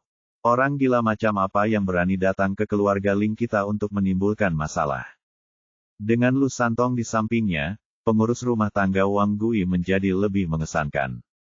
Ye Bufan menatapnya dengan mata dingin, apakah keluarga Lingmu baru saja menangkap seorang gadis? Segera serahkan padaku. Sebagai kepala pelayan, Wang Gui secara alami tahu bahwa Ling Huajun baru saja menangkap seorang gadis. Tapi hal semacam ini itu tampak begitu biasa baginya sehingga dia tidak memasukkannya ke dalam hati sama sekali. Nak, kamu tidak melihat di mana tempat ini. Ini keluarga Ling. Apalagi menangkap satu wanita, hanya menangkap 10 orang, lalu bagaimana jika kamu menangkap 100 orang? Ini bukan tempat bagimu untuk menjadi liar. Jika kamu ketahuilah akal sehatmu, segera berlutut. Turun dan mohon ampun, jika tidak. Orang ini awalnya ingin memamerkan otoritasnya, tetapi sebelum dia selesai berbicara, sebuah telapak tangan besar muncul di depannya, dan segera dicambuk keluar. Kemarahan Ye Bufan semakin kuat, dan dia begitu sombong ketika merampok seseorang, yang menunjukkan betapa sombongnya keluarga Ling di saat-saat normal. Nak, kamu sedang mencari kematian. Melihat Wang Gui dipukuli di depannya, Lu Santong tiba-tiba merasa wajahnya kusam dan tiba-tiba meninju Ye Bufan. Dia dikenal sebagai ahli tinju dan merupakan master tingkat surga.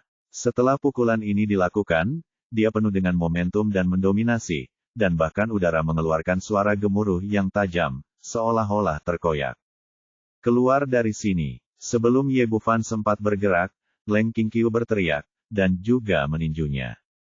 Tinju kedua orang itu, satu besar dan satu kecil, satu hitam dan satu putih, bertabrakan dalam sekejap.